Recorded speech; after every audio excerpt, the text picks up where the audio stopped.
After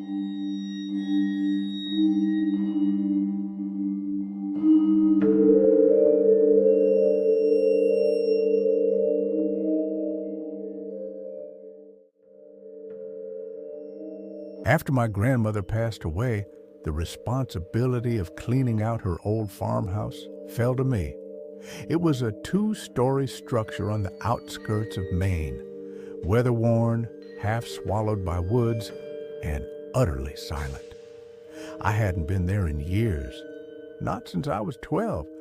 I remembered warm cookies, the smell of lavender and old paper, and her voice humming old lullabies while knitting. What I never remembered, what no one ever spoke of, was the basement. When I arrived, the place looked untouched by time. Everything was in its place. The curtains were faded, the wallpaper peeling, but it was still Grandma's house, familiar and strange at once. The first 2 days were simple, sorting books, boxing clothes, trying not to drown in memories. It was on the third day that I found the basement door. It was behind the pantry shelf, hidden, not locked, but concealed. The shelf moved with a low groan when I leaned against it. Behind it, a narrow door painted the same color as the wall, almost invisible unless you knew to look. I hesitated before opening it. The air that escaped was cold, damp, and smelled like rust and mold. A chain pulled a single bulb, casting a yellow cone of light down steep wooden stairs. I couldn't see the bottom. I didn't go down. Not that day. That night, I dreamed of footsteps beneath the floorboards. Not the creaks of an old house, but slow, deliberate pacing. Something breathing, not just noise, but the heat of it, pulsing through the cracks. The next morning, I told myself it was grief or exhaustion, but I couldn't ignore it anymore. I went down. The steps moaned under me, and the air got colder with each one. The light barely reached the bottom. I had to use my phone's flashlight to see anything beyond a few feet. The basement was larger than I remembered, larger than it should have been. The stone walls were damp, the ceiling low.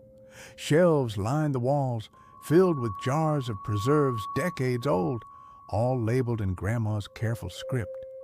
In the far corner, there was a wooden rocking chair. It moved, just a little, just enough. I froze. The air around it moved, not wind. It was like something was exhaling slowly, rhythmically. I shined my light toward it, expecting to see a vent or a broken pipe. Nothing.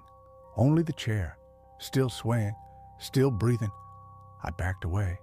The sound followed me. Shallow, strained breath. It wasn't mine. I bolted up the stairs, slammed the door, pushed the pantry back into place. I didn't sleep that night. The next day, I found something that chilled me even more than the breathing. In the attic, inside a dusty chest, were letters. Dozens of them, written in Grandma's hand, addressed to my sweet boy. They weren't to me. The dates were from the 1960s, decades before I was born. The letters mentioned a child who couldn't go outside anymore, who had to stay in the quiet, where he wouldn't hurt anyone, who breathed too loud when he was upset. She wrote, "He still cries sometimes, but he's learning. The dark teaches him patience." I threw the letters back in the chest. That night, I heard it again. Not just the breathing. This time, there was dragging, like bare feet across concrete, and something knocking, softly, from beneath the floor. The next morning, I drove to the edge of town and asked the local librarian if she remembered anything about my family, about Grandma. She hesitated, then said, "Your grandmother was kind, but she stopped going to church after 1965, around the time her youngest son disappeared. I thought she only had one son, my dad." The woman gave me a long look. She had too. I left that day. Didn't pack anything. Just locked the house and drove. I had the place sealed. Tried to forget. But last week, the security company called.